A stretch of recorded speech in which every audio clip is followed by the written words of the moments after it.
Good morning dear students. Sarvodaya school Malsisar की online क्लासों में मैं अजीत सारण आपका स्वागत करता हूं। जैसा कि हम रोज़ कक्षा 12 की गणित पढ़ रहे हैं, उसमें 2 यूनिट हमने पूरी कर ली। एक तो था सततता एवं अवकलनीयता और दूसरी थी अवकलन। अवकलन हमारा पूरा हो गया। जिस भी विद्यार्थी को या किसी को भी अगर अवकलन का कोई प्रश्न नहीं आए तो इस वीडियो के डिस्क्रिप्शन में जाना, वहाँ पे टेलीग्राम का लिंक मिलेगा, online study 10th and 12th class, जिसको आप ज्वाइन करना और वहाँ पे अपने जो भी प्रश्न आपसे नहीं हुए वो पूछ सकते हो। उसका सॉल्यूशन मैं आपको प्रोवाइड करवा दूँगा। ठीक है, तो आज अपन आगे पढ़ते हैं।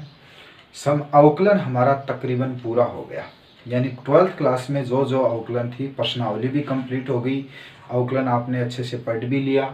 तो आज अपन शुरू करेंगे उसकी एक विपरीत प्रतिलोम मतलब उल्टी एक संक्रिया है।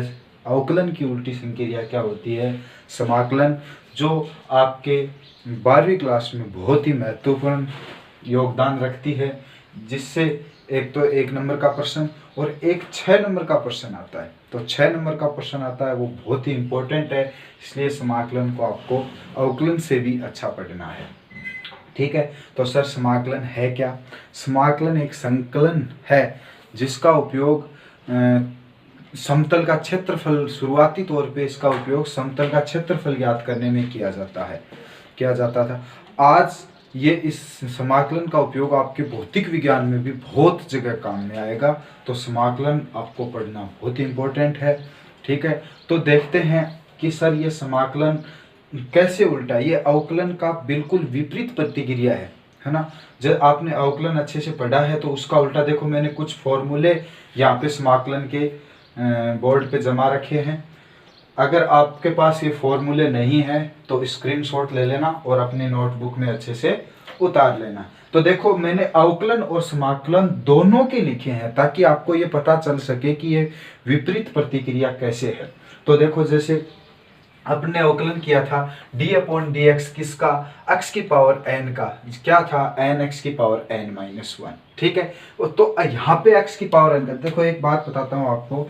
जैसे आपने किया था sin x का, d/dx किसका था? sin x का, क्या प्राप्त हुआ? cos x।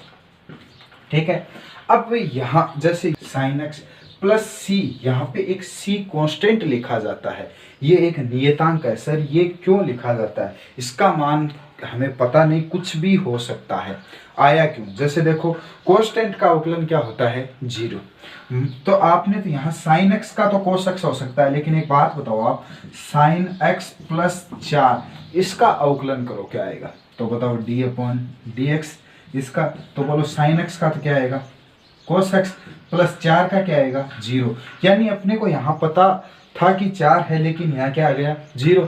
तो माना यहाँ देंगे तो यहाँ sin x तो आएगा, लेकिन मान लो ये जब था तब का अपने को पता नहीं था ना कि है कि नहीं, इसलिए अपन ने यहाँ पे क्या लगा दिया? कांस्टेंट। और जैसे इस कांस्टेंट का अवकलन करेंगे तो क्या आ जाएगा?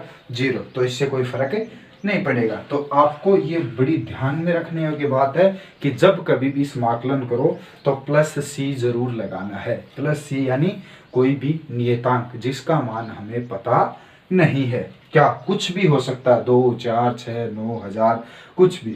ठीक है, तो इसी प्रकार जैसे अब कर रहा हूँ, x की पावर n का क्या था? nx की पावर n-1। तो इसमें घातें घटती थी और यहाँ पे घातें जुड़ेंगी। देख लो, उल्टी हो गई कि नहीं संक्रिया? यहाँ अवकलन में घातें घटती थी और समाकलन में घातें बढ़ेंगी। यहाँ पे n का भाग गुणा होता था और यहाँ पे लगेगा भाग। ठीक है, ये तो बात हुई किसकी? x की पावर n की। फिर बात करते हैं अपन किसकी? log x। log x का अवकलन बताओ क्या होता है? 1/x। तो ये जो 1/x है, इसका समाकलन करेंगे ना तो वापिस क्या प्राप्त हो जाएगा? log x। ये देखो, 1/x का dx क्या है? log x है कि नहीं? बिल्कुल। इसी प्रकार e की पावर x का अवकलन क्या होता है? e की पावर x। तो e की पावर x का समाकलन भी क्या होता है? e की power x plus c। c is the constant. फिर क्या? a की पावर x का क्या था? a की पावर x log a। तो यहाँ क्या आ जाएगा? a की पावर x का, या आप ऐसे करो, ए की पावर x लोगे यहाँ पे हो ना, तो यहाँ इसका समाकलन ए की पावर x आ जाएगा। लेकिन मैंने किसका किया, ए की पावर x का, तो ए की पावर x अपॉन लोगे प्लस c।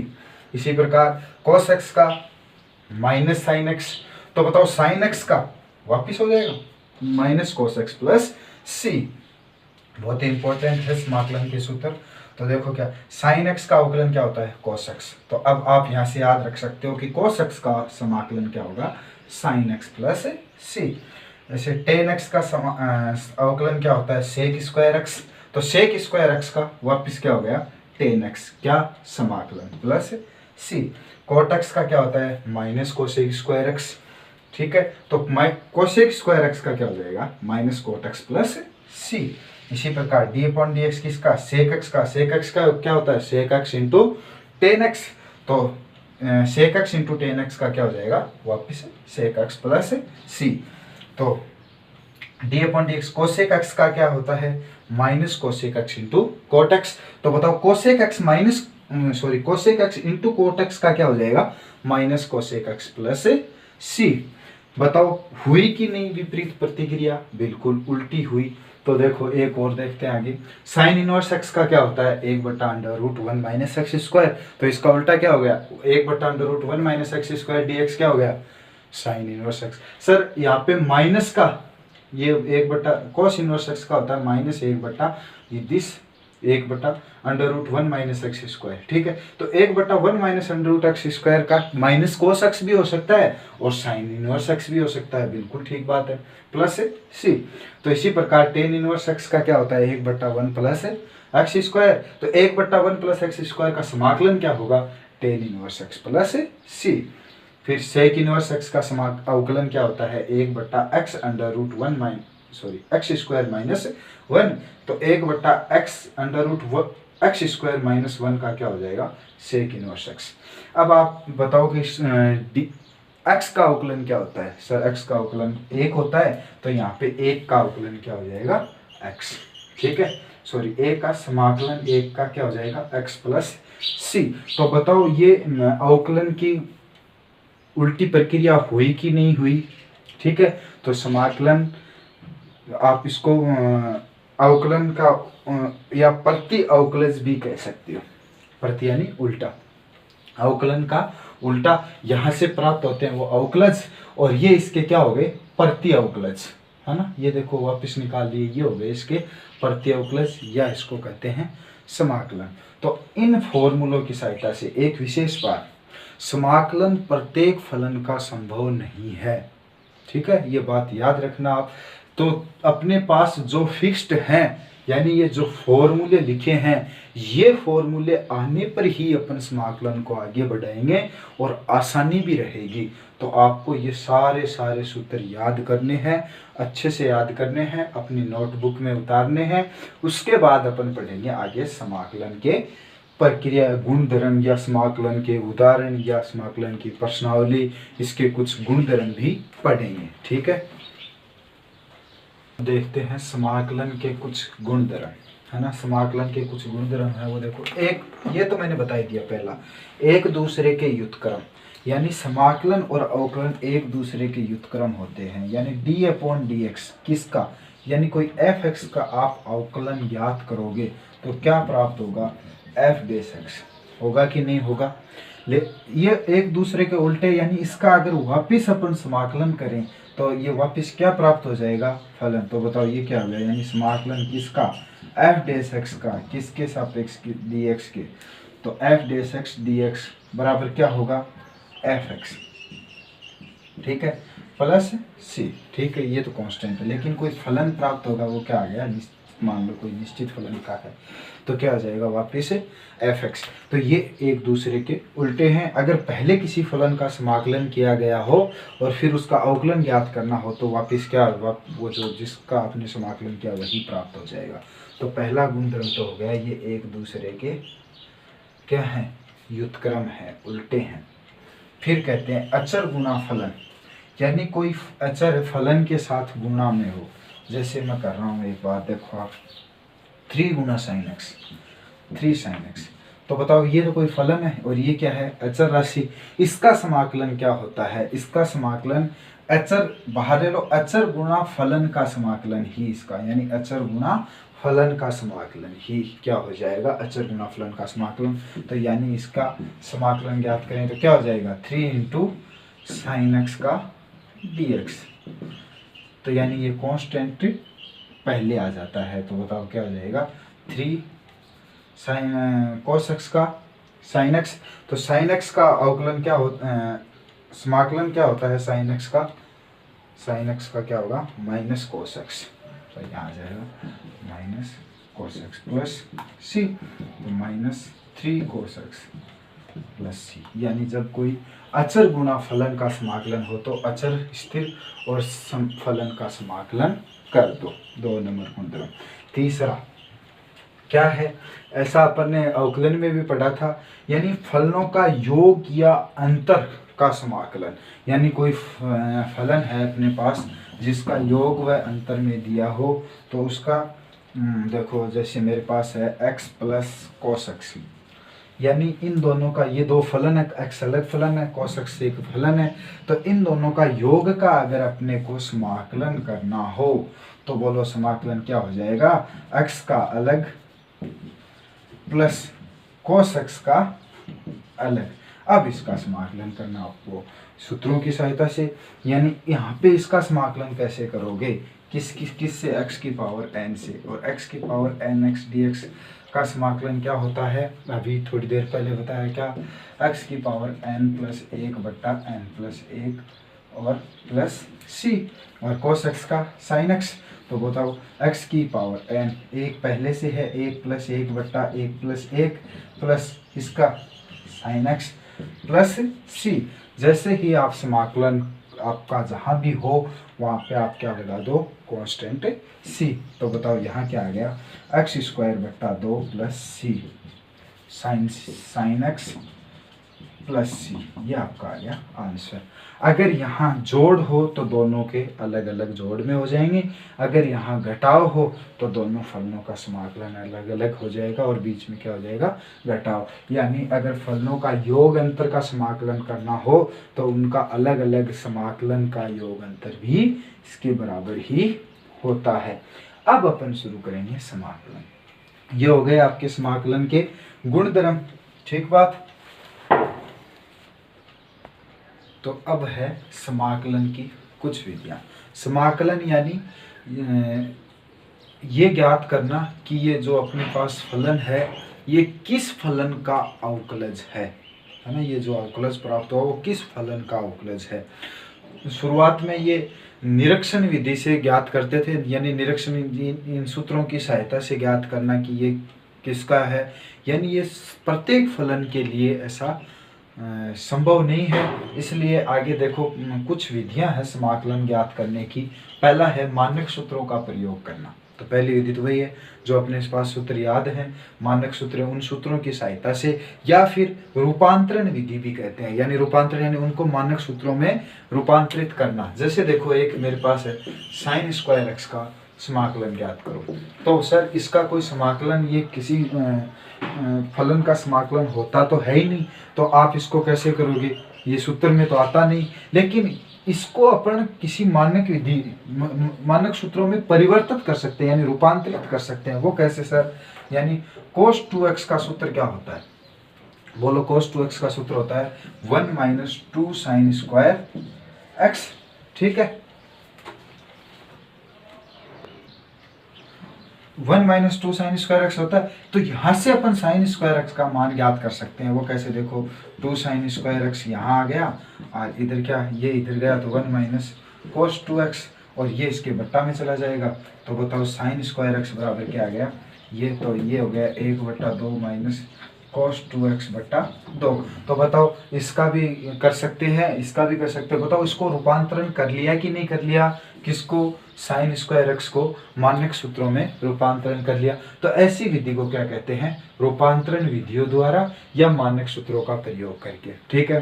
फिर उसके बाद अब प्रतिस्थापन द्वारा, प्रतिस्थापन भी अपने आगे आएगा। फिर है आंशिक भिन्नों में वियोजन, यानी तोड़ना, आंशिक भिन्नों में वियोजन करके। फिर आता है खंड सह विधि द्वारा समाकलन। तो अपन 12वीं क्लास में समाकलन के 4 विधियां पढ़ेंगे, जिसमें आज की क्लास में हम पढ़ेंगे केवल कौन सा, मानक सूत्रों के प्रयोग करके या मानक सूत्रों में रूपांतरण करके इस विधि का प्रयोग करके क्या ज्ञात करना, समाकलन ज्ञात करना। ठीक बात। तो समाकलन के उदाहरण के तौर पे लेते हैं, जो आपकी प्रश्नावली भी हो जाएगी। प्रश्नावली है 9.1। 9.1 का पहला प्रश्न है, निम्न फलनों के समाकलन कीजिए, x के सापेक्ष समाकलन कीजिए। तो पहला फलन क्या है, इसका मतलब क्या होता है आप बता सकते हो? रूट ये है x², यहाँ पे 3 है। इसका मतलब होता है कि ये जो घात है बट्टा 30, ये जो भी घात है इसका बट्टा ये है ना। तो बताओ इसका मतलब होता है x की घात 2/3। तो ये फलन आप क्या लिख सकते हो, x की घात 2/3। तो समाकलन किसका, x की घात 2/3 किस dx के सापेक्ष। ठीक है, बताओ सूत्र कौन सा लग जाएगा, x की पावर n। x की पावर n का सूत्र आपको जानते हो क्या होता है, x की पावर n प्लस 1/n+1। तो बताओ x की पावर n कितना, 2/3 प्लस 1/2/3 प्लस 1। ठीक है, तो बताओ जोड़ो, 3 एकम 3 2 5/3। तो x की पावर 5/3/5/3 ऊपर चला जाएगा, 3/5 x की पावर 5/3 सॉरी प्लस c। जैसे ही आपने समाकलन कर दिया प्लस क्या लगाओ c। तो ये आपका आ गया उत्तर, 3/5 x की पावर 5/3 प्लस c। ठीक है, अब देखो प्रश्न नंबर दूसरा पार्ट इसमें किसका है, a की पावर 3x dx। इसका समाकलन करना है। तो a की पावर x पहले से रूपांतरित है, सूत्र है a की पावर x का समाकलन क्या होता है, a की पावर x। लेकिन अवकलन में तो जो यहाँ कांस्टेंट होता है वो कहाँ पे आ जाता है, गुणा में। और ये बात याद रखना, समाकलन में अगर यहाँ x के साथ कोई भी कांस्टेंट हो तो वो कहाँ चला जाता है, भाग में। तो बताओ a की पावर x का तो क्या हो गया, a की पावर x की जगह 3x बट्टा यहाँ पे गुणा में क्या है 3, वो किस में चला जाएगा, भाग में, प्लस c। ये हो गया इसका आंसर। ठीक है, सीधे सीधे सूत्र पर आधारित प्रश्न है। नंबर तीसरा क्या है, 1/2 समाकलन किसका, 1/2 की पावर x का dx। ऐसे आपको समाकलन को लिखना भी है कि इस तरीके से समाकलन कर रहे हैं। ठीक है, तो बोलो a की पावर x का समाकलन वही a की पावर x बट्टा लोगे तो a की पावर x 1/2 की पावर x बट्टा log a की जगह क्या है 1/2 प्लस क्या आ जाएगा c। ये होगा आपका आंसर। अब देखो प्रश्न नंबर डी क्या है, किसका समाकलन, समाकलन करना है a2 log Aadhaar a x का dx। क्या सर ये a की पावर log x, ऐसा तो हमने कोई समाकलन मानक सूत्र देखा ही नहीं। तो वही बात, रूपांतरण कर लो मानक सूत्र में। तो सर कैसे करेंगे, आप लॉगरिथम का गुणधर्म लगा दो, a की पावर क्या है, ये 2 है, ये कहाँ चली जाएगी, घात में। तो आप ऐसा लिख सकते हो कि नहीं, log a x² का dx, यानी a की पावर log a आधार और ये समान है। तो बताओ हट जाएंगे तो क्या प्राप्त हुआ अपने पास, x² का dx। बताओ रूपांतरण हो गया कि नहीं, x की पावर n में रूपांतरण हो गया। तो बोलो x की पावर n वाला सूत्र लगा दो। तो बोलो क्या होता है, x की पावर n+1 बट्टा n+1 प्लस c। तो x की पावर n+1 कितना हो गया, 2 और 1 3। तो x की पावर 3/3 प्लस c। ये हो गया आपका आंसर। तो आपको इस प्रकार से अगर कोई रूपांतरण दिया हुआ है, पहले से सूत्र लगाना है तो सीधा सूत्र लगाओ, या नहीं दिया तो उसको आप किस में, मानक सूत्रों में रूपांतरित करो, बाद में उसके सूत्र लगा दो। इस प्रकार से आपको समाकलन करना है, सी लगाना मत भूलना। ठीक है, तो अब प्रश्नमाला 9.1 का दूसरा प्रश्न देखो। ये कोई फलन है, x के सापेक्ष क्या ज्ञात करना है, समाकलन। तो समाकलन का पहला, ये अभी थोड़ी देर पहले गुणधर्म बताया था, जब जोड़ घटाव में हो तो अलग अलग कर दो। तो यानी ये 5 cos x का dx माइनस 3 कॉन्स्टेंट है, बाहर ले लो चाहे, sin x का dx प्लस 2 कॉन्स्टेंट है, 1/cos² x क्या होता है सेक स्क्वायर एक्स। तो यहाँ लिख दो सेक स्क्वायर एक्स का dx। अब आप सारे देख पा रहे होंगे सारे के सारे सूत्रों में रूपांतरित हो गए कि नहीं हो गए, आराम से देख लो। तो अब वो सूत्र रख दो, बोलो 5 cos x का sin x minus 3 sin x का क्या होता है माइनस cos x। मैं समाकलन की बात कर रहा हूँ, अवकलन की नहीं।